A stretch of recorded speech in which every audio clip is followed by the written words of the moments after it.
Hello, ನಾನು ಯೋಚಿಸ್ತಾ ಇದ್ದೆ 2025 ನಲ್ಲಿ ನಾನು ಏನೆಲ್ಲ ಕಲಿತೆ ಅಂತ. ಇಲ್ಲಿ ಪ್ರಮುಖವಾಗಿ ನಾನು ಏನ್ ಕಲ್ತಿದ್ದೀನಿ ಅದನ್ನ ಶೇರ್ ಮಾಡ್ಕೊಳ್ತಾ ಇದ್ದೀನಿ. ಯಾಕೆಂದ್ರೆ ನಾನ್ ಮಾಡಿರೋ ತಪ್ಪನ್ನ ನೀವು ಮುಂದೆ 2026 ಅಲ್ಲಿ ಮಾಡಕ್ ಹೋಗ್ಬೇಡಿ.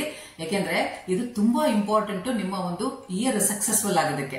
ಸೊ ನಂಬರ್ 1 ಏನು ಅಂದ್ರೆ, ಅತಿಯಾಗಿ ಓವರ್ ಆಗಿ ಯಾರ ಹತ್ರ ಏನು ಶೇರ್ ಮಾಡ್ಕೊಳಕ್ ಹೋಗ್ಬೇಡಿ. ಎಲ್ರೂ ನಿಮ್ಮ ಎಲ್ಲಾ ವಿಚಾರಗಳನ್ನ ತಿಳಿಬೇಕು ಅಂತ ಏನಿಲ್ಲ. ನಾವ್ ಅಂದ್ಕೊಳ್ತೀವಿ ನಮ್ ಬಗ್ಗೆ ಎಲ್ರಿಗೂ ಗೊತ್ತಿರ್ಬೇಕು, ಸೊ ಹಾಗಾಗಿ ನಾವು ಎಲ್ಲವನ್ನೂ ಶೇರ್ ಮಾಡ್ಕೊಳಕ್ ಹೋಗ್ತೀವಿ. ನಾನು ಎಷ್ಟು ಇಂಟೆಲಿಜೆಂಟ್ ಅಂತ ಎಲ್ರಿಗೂ ಗೊತ್ತಾಗ್ಬೇಕು, ನನ್ನ ಹತ್ರ ಎಷ್ಟು ಕಾರ್ಗಳಿದೆ ಅಂತ ನನ್ಗೆ ಎಲ್ರಿಗೂ ಗೊತ್ತಾಗ್ಬೇಕು, ನನ್ನ ಹತ್ರ ಎಷ್ಟು ಹಣ ಇದೆ ಅಂತ ಎಲ್ರಿಗೂ ಗೊತ್ತಾಗ್ಬೇಕು, ನನ್ನ ಮನೆ ಎಷ್ಟು ದೊಡ್ಡದಾಗಿದೆ ಅಂತ ಎಲ್ರಿಗೂ ಗೊತ್ತಾಗ್ಬೇಕು, ನನ್ನ ಬ್ಯಾಂಕ್ ಬ್ಯಾಲೆನ್ಸ್ ಏನಿದೆ ಅಂತ ಅದು ಗೊತ್ತಾಗ್ಬೇಕು, ನನ್ನನ್ನು ಎಲ್ಲರೂ ಅಪ್ರಿಶಿಯೇಟ್ ಮಾಡ್ಬೇಕು ಅನ್ನೋದು ಇದೊಂದು ನಮ್ಮ ಹತ್ರ ಒಂದು ಮಿತ್ತು ಸೇರ್ಕೊಂಡ್ಬಿಟ್ಟಿದೆ ನಮ್ಮ ಮೈಂಡ್ ಅಲ್ಲಿ. ಯಾಕಂದ್ರೆ ಚಿಕ್ಕ ವಯಸ್ಸಲ್ಲಿ ಕೆಲವರಿಗೆ ಅಪ್ರಿಶಿಯೇಷನ್ ಸಿಕ್ಕಿರೋದಿಲ್ಲ, ನಿಮ್ಮನ್ನ ನೀವು ಎಕ್ಸ್ಪ್ರೆಸ್ ಮಾಡ್ಕೊಳ್ಳೋದಕ್ಕೆ ಅವಕಾಶ ಸಿಕ್ಕಿರಲ್ಲ. ಹಾಗಾಗಿ ನೀವೇನ್ ಮಾಡ್ತೀರಾ, ಎಲ್ಲವನ್ನೂ ಶೇರ್ ಮಾಡ್ಕೊಳ್ಳೋದಕ್ಕೆ ಶುರು ಮಾಡ್ಬಿಡ್ತೀರಾ. ವಾವ್, ಎಷ್ಟು ಗುಡ್ ಅಲ್ವಾ ನಾನು ಎಷ್ಟು ಚೆನ್ನಾಗಿ ನಾನು ಸಕ್ಸಸ್ ಆಗಿದ್ದೀನಿ ಅಂತ ನನ್ನನ್ನು ಎಲ್ಲರೂ ಹೊಗಳ್ತಾರೆ ಅನ್ನೋದನ್ನ ನೀವು ಎಕ್ಸ್ಪೆಕ್ಟ್ ಮಾಡ್ತಾ ಇರ್ತೀರಾ. ತುಂಬಾ ಜನಕ್ಕೆ ಅಪ್ರಿಶಿಯೇಟ್ ಮಾಡುವಂತವ್ರು, ಪ್ರೀತಿಸೋರು ಅಥವಾ ಒಂದು ಫ್ರೆಂಡ್ಸ್ ಯಾರು ಸಿಕ್ಕಿರಲ್ಲ. ಸೊ ಅಂತವರು ಏನ್ ಮಾಡ್ಬಿಡ್ತಾರೆ, ಎಲ್ರಿಗೂ ಎಲ್ಲ ತಿಳಿಬೇಕು, ನನ್ನ ವಿಚಾರ ಎಲ್ಲ ಗೊತ್ತಾಗ್ಬೇಕು ಅನ್ನೋ ಒಂದು ಮೈಂಡ್ ಸೆಟ್ ನ ಬೆಳೆಸ್ಕೊಂಡ್ಬಿಟ್ಟಿರ್ತಾರೆ. ಹಾಗಾಗಿ ಓವರ್ ಆಗಿ ಎಲ್ಲದನ್ನು ಶೇರ್ ಮಾಡ್ಕೊಂಡು ಹೋಗ್ತಾರೆ. ನಿಮ್ಮ ವಿಚಾರಗಳನ್ನ ತಿಳ್ಕೋಬೇಕು ಅನ್ನೋ ಒಂದು ನೆಸೆಸರಿ ಅಂತೂ ಏನಿಲ್ಲ. ಎಷ್ಟು ಕಡಿಮೆ ಜನ ನಿಮ್ಮ ಬಗ್ಗೆ ತಿಳ್ಕೊಂಡಿರ್ತಾರೋ ಅಷ್ಟು ಪೀಸ್ಫುಲ್ ಆಗಿ ನಿಮ್ಮ ಲೈಫ್ ಇರುತ್ತೆ. ಆದಷ್ಟು ಇನ್ಫಾರ್ಮೇಶನ್ಸ್ ನ ಕಡಿಮೆ ಶೇರ್ ಮಾಡ್ಕೊಳ್ಳಿ. ಯಾಕಂದ್ರೆ ಎಷ್ಟು ಜಾಸ್ತಿ ನೀವು ಹೇಳ್ಕೊಳಕ್ ಹೋಗ್ತಿರೋ ಅಷ್ಟು ನೀವು ವೀಕ್ ಆಗ್ತಾ ಬರ್ತೀರಾ. ಪ್ರಾಣಿಕ್ ಹೀಲಿಂಗ್ ಏನ್ ಹೇಳುತ್ತೆ ಅಂದ್ರೆ, ನೀವು ಎಷ್ಟು ಜಾಸ್ತಿ ನಿಮ್ ಬಗ್ಗೆ ಹೇಳ್ತಾ ಹೋಗ್ತಿರೋ ಅಷ್ಟು ನಿಮ್ಮ ಎನರ್ಜಿ ಲೀಕ್ ಆಗ್ತಾ ಹೋಗುತ್ತೆ. ಸೊ ಆ ಎನರ್ಜಿಯನ್ನ ನಿಮ್ಮ ಗ್ರೋತ್ಗೋಸ್ಕರ ಇಟ್ಕೊಳ್ಳಿ, ಅದನ್ನ ವೇಸ್ಟ್ ಮಾಡ್ಕೊಳಕ್ ಹೋಗ್ಬೇಡಿ. ಸೊ ಎಷ್ಟೋ ಸಾರಿ ಶೇರ್ ಮಾಡಾದ್ಮೇಲೆ ನಾವು ಒಂಥರ ಗಿಲ್ಟ್ ಫೀಲ್ ಮಾಡಿರ್ತೀವಿ, ಅಯ್ಯೋ ನಾವು ಅದನ್ನ ಹೇಳ್ಕೊಬಾರ್ದಾಯ್ತಲ್ವಾ, ನಾವ್ಯಾಕೆ ಹೇಳ್ಕೊಳಕ್ ಹೋದ್ವಿ. ಸೊ ಹಾಗಾಗಿ ಆ ಒಂದು ಇನ್ಫೀರಿಯಾರಿಟಿ ಇಟ್ಕೊಳಕ್ ಹೋಗ್ಬೇಡಿ. ಯಾವ್ದನ್ನು ಯಾರ ಹತ್ರನು ಓವರ್ ಆಗಿ ಶೇರ್ ಮಾಡ್ಕೋಬೇಡಿ. ಸೊ ಎದುರಿಗಿರೋರ್ಗೆ ಆ ಸಮಯದಲ್ಲಿ ಎಷ್ಟು ಇನ್ಫಾರ್ಮೇಶನ್ ಕೊಡ್ಬೇಕೋ ಅಷ್ಟನ್ ಮಾತ್ರ ಕೊಡಿ, ಎಷ್ಟು ಅವಶ್ಯಕತೆ ಇದೆಯೋ ಅಷ್ಟನ್ ಮಾತ್ರ ಕೊಡಿ. ಅಂಡ್ ಎರಡನೇದು, ಯಾವ್ದನ್ನು ಹೋಲ್ಡ್ ಮಾಡಕ್ ಹೋಗ್ಬೇಡಿ, ಬಿಟ್ಬಿಡಿ. ನಂಗೆ ಗೊತ್ತು ಇದನ್ನ ಹೇಳೋದಕ್ಕೆ ಈಸಿ, ಬಟ್ ಫಾಲೋ ಮಾಡೋದು ತುಂಬಾ ಕಷ್ಟ ಅಂತ. ಯಾರೋ ನಿಮ್ ಬಗ್ಗೆ ಏನೋ ಹೇಳಿದ್ರು, ಏನೋ ಕೆಟ್ಟದಾಗಿ ಮಾತಾಡಿದ್ರು, ಯಾರೋ ಗಾಸಿಪ್ ಮಾಡಿದ್ರು, ಇಂಡೈರೆಕ್ಟ್ ಆಗೋ ಡೈರೆಕ್ಟ್ ಆಗೋ ನಿಮ್ಗೆ ಇನ್ಸಲ್ಟ್ ಮಾಡಿದ್ರು, ಯಾರೋ ಕೆಟ್ಟದಾಗಿ ಮಾತಾಡಿದ್ರು, ಅದನ್ನೆಲ್ಲ ಹೋಲ್ಡ್ ಮಾಡಿ ಇಟ್ಕೊಂಡಿರ್ತೀರಾ. ಅಂದಿರೋರ್ಗೆ ಅದ್ರ ಇಂಟೆನ್ಸಿಟಿ ಗೊತ್ತಿರಲ್ಲ. ಆ ಮಾತುಗಳು ನಿಮ್ಗೆ ಎಷ್ಟು ಪೇನ್ ಮಾಡಿರುತ್ತೆ, ಎಷ್ಟು ಹರ್ಟ್ ಮಾಡುತ್ತೆ ಅಂತ, ಅಥವಾ ಹರ್ಟ್ ಆಗ್ಲಿ ಅಂತಾನೆ ಬೇಕಂತ ಕೆಲವರು ಮಾತಾಡಿರ್ತಾರೆ. ಮಾತಾಡಿದವರು ಆರಾಮಾಗಿರ್ತಾರೆ, ಆದ್ರೆ ನೀವು ಮಾತ್ರ ಅದನ್ನ ಹಾಗೆ ಇಟ್ಕೊಂಡು ನಿಮ್ಮ ಆರೋಗ್ಯನ, ನಿಮ್ಮ ಮೈಂಡ್ ಸೆಟ್ ನ, ನಿಮ್ಮ ಕೆಲಸನ ಎಲ್ಲದನ್ನು ಹಾಳು ಮಾಡ್ಕೊಳ್ತೀರಾ. ಸೊ ಬಿಟ್ಬಿಡಿ. ಅಂದ್ರು ಆಗೋಯ್ತು, ಅವ್ರು ಅದನ್ನ ಅಂದ್ಬಿಟ್ರು ಅಂತ ಹೇಳ್ಬಿಟ್ಟು ನೀವು ಅದನ್ನೇ ಇಟ್ಕೊಂಡು ಕೂತ್ಕೋಬೇಡಿ. ಸಮಯ ಸಿಕ್ಕರೆ ನೀವು ಅಂದೋದನ್ನ ತೀರ್ಸ್ಕೊಳ್ಳಿ, ಇಲ್ಲಾಂದ್ರೆ ಇಗ್ನೋರ್ ಮಾಡಿ. ನಿಮ್ಗೆ ಕೆಟ್ಟದ್ ಅನಿಸ್ಬೋದು, ಮೂಡ್ ಹಾಳಾಗ್ಬೋದು, ನೆಮ್ಮದಿ ಹಾಳಾಗ್ಬೋದು, ಅದರಿಂದ ಅವ್ರಿಗೆ ಏನು ಡಿಫ್ರೆನ್ಸ್ ಆಗಲ್ಲ. ನಿಮಗೆ ಅದರಿಂದ ಪ್ರಾಬ್ಲಮ್ ಆಗೋದು. ನಿಮ್ಗೇನಾದ್ರೂ ಸ್ವಲ್ಪ ಸಿಟ್ ಮಾಡ್ಕೊಂಡ್ರೆ ಚೇಂಜ್ ಆಗ್ಬೋದು ಅಂತ ನೀವು ಅನ್ಕೊಂಡಿದ್ರೆ ಖಂಡಿತ ಅವರು ಚೇಂಜ್ ಆಗಲ್ಲ. ಮೂರನೇದು, ನಾನು ಎಷ್ಟು ಆಳವಾಗಿ ಕಲ್ತಿದ್ದೀನಿ ಅಂದ್ರೆ, ಈ ವರ್ಷದಲ್ಲಿ, ಅದು ಎಸ್ಪೆಷಲಿ 2025 ನಲ್ಲಿ ನನ್ನ ಇಡೀ ಜೀವನದಲ್ಲೇ ನಾನು ಈ ಪಾಠನ ಕಲ್ತಿರ್ಲಿಲ್ಲ. ಏನಂದ್ರೆ, ಕೆಲವರು ಖಂಡಿತ ಲೈಫ್ ಅಲ್ಲಿ ಚೇಂಜ್ ಆಗಲ್ಲ, ಅಥವಾ ನೀವು ಅವ್ರನ್ನ ಚೇಂಜ್ ಮಾಡಕ್ಕೆ ಸಾಧ್ಯನೇ ಇಲ್ಲ. ಕೆಲವರು ಒಂದೇ ಪ್ಯಾಟರ್ನ್ ನಲ್ಲಿ ಜಾಸ್ತಿ, ಅಂದ್ರೆ ಬೇರೆಯವರಿಗೆ ಕೆಟ್ಟದಾಗಿ ಮಾತಾಡೋದು, ಹಿಂದಿಂದ ಗಾಸಿಪ್ ಮಾಡೋದು, ಅಪಹಾಸ್ಯ ಮಾಡೋದು, ಎಷ್ಟೇ ಒಳ್ಳೇದ್ ಮಾಡಿದ್ರು ನಿಮ್ಗೆ ಅವರು ಗ್ರಾಟಿಟ್ಯೂಡ್ ತೋರಿಸದಲ್ಲೇ ಇರ್ಬೋದು. ಇಂಥವ್ರನ್ನ ನೀವು ಎಷ್ಟು ಪ್ರಯತ್ನ ಮಾಡಿದ್ರು ಚೇಂಜ್ ಮಾಡಕ್ಕೆ ಖಂಡಿತ ಆಗಲ್ಲ. ನೀವು ಅನ್ಕೋಬಹುದು, ನಾನು ತುಂಬಾ ಪ್ರೀತಿ ಕೊಟ್ರೆ ಅವ್ರು ಚೇಂಜ್ ಆಗ್ಬೋದು, ನಾನು ಅವ್ರನ್ನ ತುಂಬಾ ಕೇರ್ ಮಾಡಿದ್ರೆ ಅವ್ರು ಚೇಂಜ್ ಆಗ್ಬೋದು. ಒಂದ್ ಅರ್ಥ ಮಾಡ್ಕೊಳ್ಳಿ, ನೀವು ಹಳಸಿದ ಅನ್ನಕ್ಕೆ ಎಷ್ಟೇ ಗಾರ್ನಿಶ್, ಗೋಡಂಬಿ ದ್ರಾಕ್ಷಿ ಆಗಿ ಗಾರ್ನಿಶ್ ಮಾಡಿ ಮರ್ಯಾದೆ ಕೊಟ್ರು ಹಳಸ್ದನ್ನ ಯಾವತ್ತು ಗೀ ರೈಸ್ ಆಗಕ್ ಸಾಧ್ಯನೇ ಇಲ್ಲ. ಇದನ್ನ ನೀವು ಚೆನ್ನಾಗಿ ನೆನ್ಪಿಟ್ಕೊಂಡ್ಬಿಟ್ರೆ ನೀವು ಹಳಸಿದನ್ನಕ್ಕೆ ಅಲಂಕಾರ ಮಾಡೋದಕ್ಕೆ 2026 ಅಲ್ಲಿ ಖಂಡಿತ ಹೋಗಲ್ಲ. ಸತ್ಯ ಹೇಳ್ತೀನಿ, ನಾನಂತೂ ತುಂಬಾ ಟ್ರೈ ಮಾಡಿದೆ ಕೆಲವ್ರನ್ನ ಚೇಂಜ್ ಮಾಡೋಕ್ಕೋಸ್ಕರ. ನಾನು ಅರ್ಥ ಮಾಡ್ಕೊಂಡಿದ್ದೆ ಅವ್ರು ಚೇಂಜ್ ಆಗ್ತಾರೆ, ನಾನು ಚೆನ್ನಾಗಿ ಅವ್ರಿಗೆ ಅರ್ಥ ಮಾಡಿಸಿದ್ರೆ, ಡೀಟೇಲ್ ಆಗಿ ಹೇಳಿದ್ರೆ, ಅವ್ರ ಹತ್ರ ಪ್ರೀತಿಯಿಂದ ಮಾತಾಡಿದ್ರೆ ಅಂತ. ಸಿಟ್ಟಾದ್ರೂ ಚೇಂಜ್ ಆಗ್ತಾರೆ ಅನ್ಕೊಂಡೆ, ಜಗಳ ಮಾಡಿದ್ರು ಚೇಂಜ್ ಆಗ್ತಾರೆ ಅನ್ಕೊಂಡೆ, ಪ್ರೀತಿ ತೋರಿಸಿದ್ರು ಚೇಂಜ್ ಆಗ್ತಾರೆ ಅನ್ಕೊಂಡೆ, ಬಟ್ ನಥಿಂಗ್ ಚೇಂಜ್ ಅನ್ಕೊಂಡೆ. ನನ್ನ ಮೆಂಟಲ್ ಪೀಸ್ ಅನ್ನ ಹಾಳು ಮಾಡ್ಕೊಳ್ಳೋ ಬದಲು ಅವರನ್ನ ಹಾಗೆ ಇರೋದಕ್ಕೆ ಬಿಟ್ಬಿಡ್ಬೇಕು, ಇಗ್ನೋರ್ ಮಾಡ್ಬಿಡ್ಬೇಕು ಅಂತ. ಇಂಥವ್ರು ಲೈಫ್ ಅಲ್ಲಿ ಯಾವತ್ತೂ ಚೇಂಜ್ ಆಗಲ್ಲ, ಅವ್ರು ಹಾಗೇನೆ ಇರ್ತಾರೆ. ಇಂಥ ವ್ಯಕ್ತಿಗಳು ನಿಮ್ಮ ಫ್ಯಾಮಿಲಿ ಇರ್ಬೋದು, ನಿಮ್ಮ ಆಫೀಸ್ ಅಲ್ಲಿ ಇರ್ಬೋದು, ನೀವು ಕೆಲಸ ಮಾಡೋ ಕಡೆ ಇರ್ಬೋದು, ಅವ್ರ ಮುಖಗಳನ್ನ ಡೈಲಿ ನೋಡ್ಬೇಕಾಗಿರುತ್ತೆ. ಅಂತವ್ರನ್ನ ಇಗ್ನೋರ್ ಮಾಡ್ಕೊಂಡು ದೂರ ಮಾಡ್ಕೊಳಕ್ ಆಗಲ್ಲ. ಆದ್ರೆ ನಾವೇನ್ ಮಾಡ್ಬೋದು, ಅವ್ರನ್ನ ಇಗ್ನೋರ್ ಮಾಡ್ಬಿಡ್ಬೇಕು, ಆ ಬಿಹೇವಿಯರ್ ಅನ್ನ ಇಗ್ನೋರ್ ಮಾಡ್ಬಿಡ್ಬೇಕು. ಅವರು ನಮ್ಮ ಮುಂದೆ ಇಲ್ವೇ ಇಲ್ಲ ಅನ್ನೋ ಒಂದು ಎಕ್ಸಿಸ್ಟೆನ್ಸ್ ಇಲ್ಲ ಅನ್ನೋ ರೀತಿಯಲ್ಲಿ ನೀವು ನಡ್ಕೋಬೇಕಾಗುತ್ತೆ. ಇದರಿಂದ ಏನಾಗುತ್ತೆ, ನಿಮ್ಮ ಮೂಡು ಇಡೀ ದಿನ ಹಾಳಾಗಲ್ಲ, ನಿಮ್ಮ ಪೀಸ್ಫುಲ್ನೆಸ್ ಹಾಳಾಗಲ್ಲ. ನಿಮ್ಮ ನಾಲ್ಕನೇದು ಸ್ವತಂತ್ರ ಅಂದ್ರೆ ಫ್ರೀಡಮ್. ಇದು ತುಂಬಾ ತುಂಬಾ ಇಂಪಾರ್ಟೆಂಟ್ ಪ್ರತಿಯೊಬ್ಬರಿಗೂ.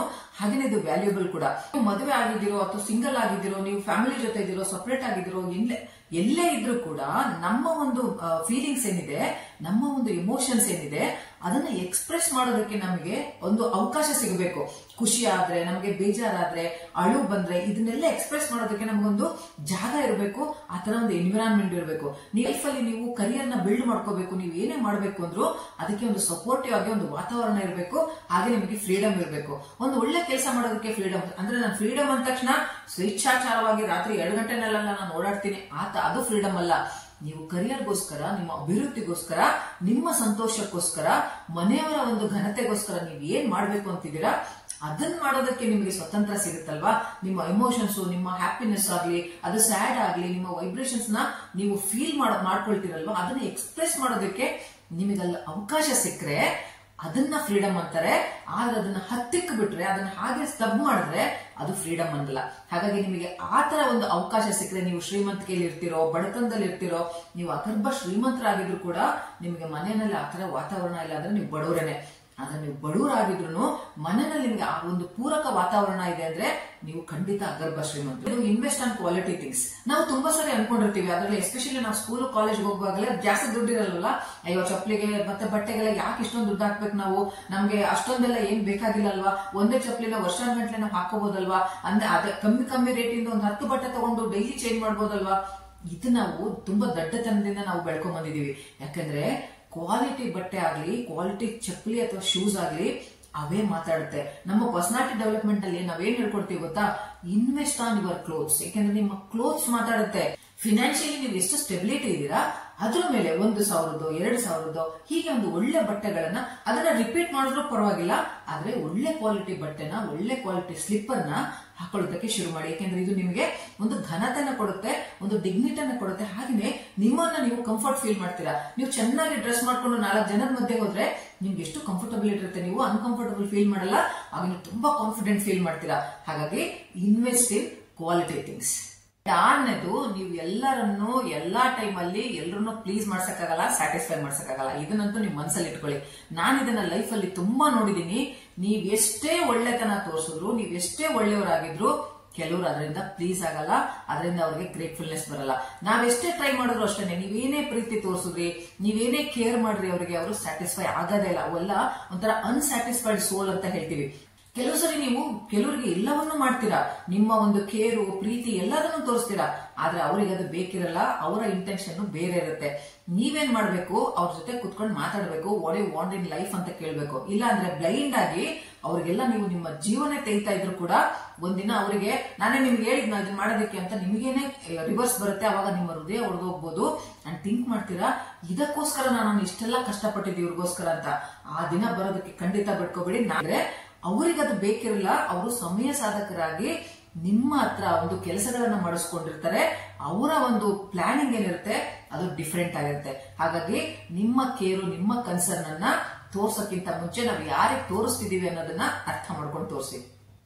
ಅಂಡ್ 7ನೇದು, ನಿಮ್ಮ ಇಂಟ್ಯೂಷನ್ ಮಾತನ್ನ ನೀವು, ಅಂದ್ರೆ ನಿಮ್ಮ ಪ್ರತಿಧ್ವನಿ, ನಿಮ್ಮ ಒಳಗಡೆ ಏನ್ ಧ್ವನಿ ಇದೆ ಅದನ್ನ ನೀವು ಕೇಳೋದಕ್ಕೆ ಸ್ಟಾರ್ಟ್ ಮಾಡ್ಕೊಳ್ಳಿ. Start listening to your intuition. ಅಂದ್ರೆ ನಿಮ್ ಒಳಗಡೆ ಒಂದು ಧ್ವನಿ ಇರುತ್ತೆ. ಎಷ್ಟೋ ಸತಿ ನಾವು ಎಷ್ಟೋ ಜಾಗಕ್ಕೆ ಹೋಗಿರ್ತೀವಿ, ಎಷ್ಟೋ ಜನರನ್ನ ನಾವು ಮೀಟ್ ಮಾಡಿರ್ತೀವಿ, ಅವಾಗ ನಿಮ್ಗೆ ಅನ್ಸುತ್ತೆ ಏನೋ ಇಲ್ಲಿ ಪ್ರಾಬ್ಲಮ್ ಇದೆ, ಈ ಜಾಗದಲ್ಲಿ ಏನೋ ಪ್ರಾಬ್ಲಮ್ ಇದೆ, ಈ ಮನುಷ್ಯನಲ್ಲಿ ಏನೋ ಪ್ರಾಬ್ಲಮ್ ಇದೆ, ನನಗೆ ಸರಿ ಹೋಗಲ್ಲ, ಇದು ಅನ್ಸಿರುತ್ತೆ ನಿಮಗೆ. ಆದ್ರೆ ಕಾರಣ ಗೊತ್ತಿರಲ್ಲ, ಯಾಕಂಗ್ ಅನ್ಸಿರುತ್ತೆ ಅಂತ ಕಾರಣ ಗೊತ್ತಿರಲ್ಲ.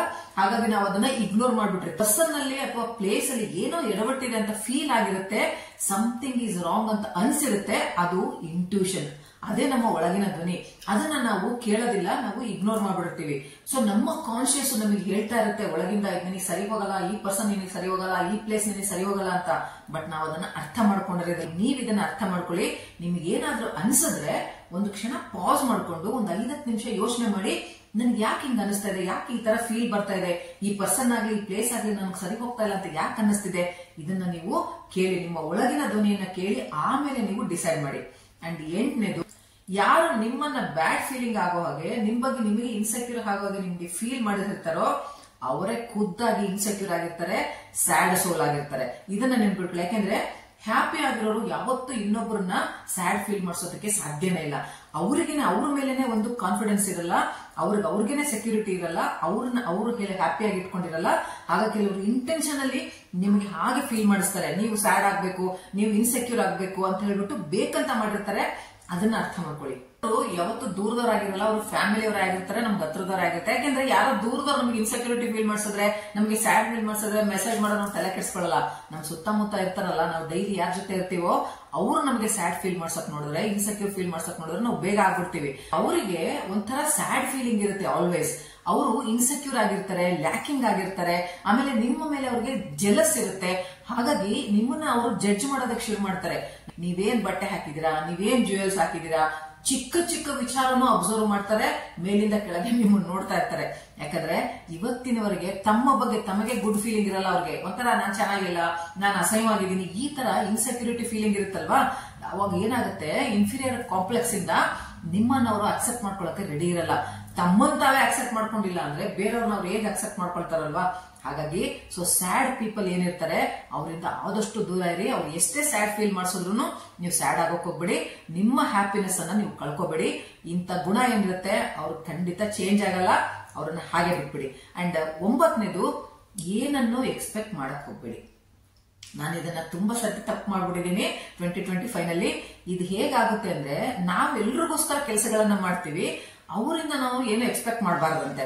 ಇದು ಹೆಂಗಾಗುತ್ತೆ ಹೇಳಿ? ಇದೊಂಥರ ಏನಾಗುತ್ತೆ ಅಂದ್ರೆ, ಬರೀ ಕೊಡ್ತಾನೆ ಇರೋದಾ, ನಾವಾಗಾದ್ರೆ ಏನು ತಗೊಳೋದ್ ಬೇಡ ಅನ್ನೋ ಒಂದು ಬಂದೇ ಬರುತ್ತಲ್ವ ಕ್ವಶನ್.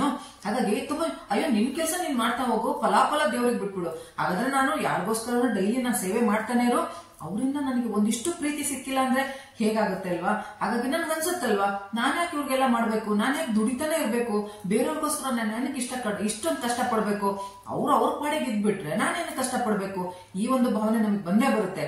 ನಾವು ಅವರಿಗೆ ಬೇಕಾದನ್ನ ಮಾಡ್ತೀವಿ, ಅವರಿಂದ ನಮಗೋಸ್ಕರ ಎಕ್ಸ್ಪೆಕ್ಟ್ ಮಾಡೋದು ತಪ್ಪು ಅಂದ್ರೆ ಹೇಗಾಗುತ್ತೆ ಅಲ್ವಾ. ಆದ್ರೆ ಅದು ತಪ್ಪು. ಯಾಕೆಂದ್ರೆ ತುಂಬಾ ಸತಿ ನಮ್ಗೆ ತುಂಬಾ ಡಿಸಪಾಯಿಂಟ್ ಆಗುತ್ತೆ ಎಕ್ಸ್ಪೆಕ್ಟೇಷನ್ ಇಟ್ಕೊಂಡ್ರೆ. ಸೊ ನೀವು ಅವ್ರಿಗೋಸ್ಕರ ನಿಮ್ಮ ಜೀವನ ನೀವು ಸವಿಸಿದ್ರೆ, ಅವರಿಂದ ನಿಮ್ಗೆ ಏನು ಕೇರ್ ಸಿಕ್ಕಿಲ್ಲ, ಅವ್ರು ತುಂಬಾ ಸ್ವಾರ್ಥವಾಗಿ ನಡ್ಕೊಳ್ತಿದ್ದಾರೆ ಅಂದ್ರೆ ಅದನ್ನ ಡೈರೆಕ್ಟ್ ಆಗಿ ಮುಖದ ಮೇಲೆ ಹೊಡೆದಂಗೆ ಹೇಳಿ, ಇವತ್ತಿಗೆಲ್ಲ ಕ್ಲೋಸ್, ನಿನ್ನ ಮಧ್ಯೆ ಎಲ್ಲ ಮುಗಿತು, ನಾನು ನಿಮ್ಮಲ್ಲಿ ಏನು ಮಾಡಲ್ಲ, ಎಕ್ಸ್ಪೆಕ್ಟೇಷನ್ಸ್ ಪ್ರಕಾರ ನೀನು ನಡ್ಕೋಬೇಕು. ಅವ್ರು ಅದು ಹೇಳಿದ್ಮೇಲೂ ಅವ್ರು ಕೇರ್ ಮಾಡಲಿಲ್ಲ ಅಂದ್ರೆ ಅವ್ರಿಗೆ ಹೇಳಿ, ನೀವು ಲೈಫ್ ಲಾಂಗ್ ನಾನು ಫ್ರೀ ಲೇಬರ್ ಆಗೋದಕ್ಕೆ ನಾನು ರೆಡಿ ಇಲ್ಲ, ನನಗೆ ನನ್ನದಾದ ಒಂದು ವ್ಯಕ್ತಿತ್ವ ಇದೆ, ನಾನು ಇನ್ಮೇಲೆ ಸ್ಟಾಪ್ ಮಾಡ್ತಾ ಇದ್ದೀನಿ, ನಾನು ಏನು ನಿಮಗೋಸ್ಕರ ನಾನು ಏನು ಮಾಡಲ್ಲ. ಡೈರೆಕ್ಟ್ ಆಗಿ ಹೇಳಿ.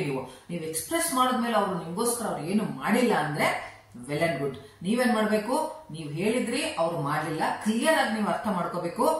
ಅವರ್ ಲೈಫ್ ಅಲ್ಲಿ ನಿಮಗೆ ಯಾವುದೇ ಇಂಪಾರ್ಟೆನ್ಸ್ ಇಲ್ಲ. ಅಂಥವ್ರಿಗೋಸ್ಕರ ನೀವು ನಿಮ್ಮ ಜೀವವನ್ನ ಸವಿಸೋದನ್ನ, ನಿಮ್ಮ ಸಮಯವನ್ನ, ನಿಮ್ಮನ್ನ ನೀವು ಇನ್ವೆಸ್ಟ್ ಮಾಡೋದನ್ನ ಬಿಟ್ಬಿಡಿ. 2026 ಅಲ್ಲಿ ಆ ತಪ್ಪನ್ನ ದಯವಿಟ್ಟು ಮಾಡಬೇಡಿ. ಲಾಸ್ಟ್ ಏನು ಅಂದ್ರೆ, ನಿಮ್ಮ ಹಾಗೇನೆ ಜನ ಬಿಹೇವ್ ಮಾಡ್ಬೇಕು, ಬೇರೆಯವರು ನಿಮ್ ತರನೇ ಬಿಹೇವ್ ಮಾಡ್ಬೇಕು ಅನ್ನೋದನ್ನ ಎಕ್ಸ್ಪೆಕ್ಟ್ ಮಾಡೋದನ್ನ ನೀವು ಬಿಟ್ಬಿಡ್ಬೇಕು. ನಾನು ತುಂಬಾ ಸರಿ ಅನ್ಕೊಂಡಿದೀನಿ, ನಾನು ಇವ್ರ ಜಾಗದಲ್ಲಿ ಇದ್ದಿದ್ರೆ ನಾನು ಈ ತರ ಮಾಡ್ತಾ ಇರ್ಲಿಲ್ಲ, ನಾನು ಅವ್ರ ಜಾಗದಲ್ಲಿ ಇದ್ದಿದ್ರೆ ಈ ತರ ನಾನು ಮಾತಾಡ್ತಾ ಇರ್ಲಿಲ್ಲ, ನಾನು ಅವ್ರ ಜಾಗದಲ್ಲಿ ಇದ್ದಿದ್ರೆ ಆ ತರ ನಡ್ಕೋತಾ ಇರ್ಲಿಲ್ಲ.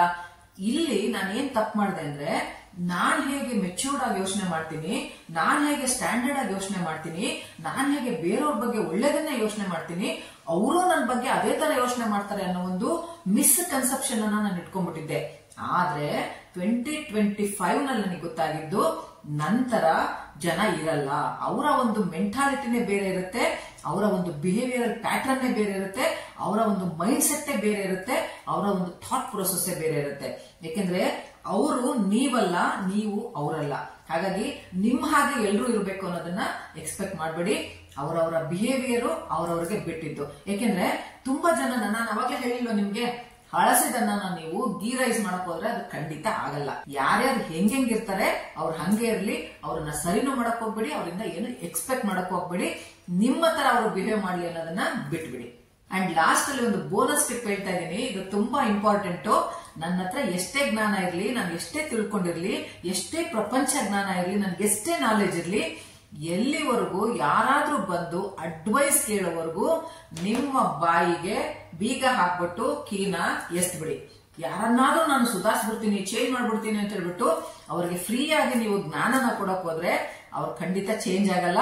ಅವ್ರ ಬಿಹೇವಿಯರ್ ಪ್ಯಾಟರ್ನ್ ಚೇಂಜ್ ಆಗಲ್ಲ. ಅವ್ರ ಥಾಟ್ ಪ್ರೊಸೆಸ್ ಅಂತೂ ಮೊದಲೇ ಚೇಂಜ್ ಆಗಲ್ಲ.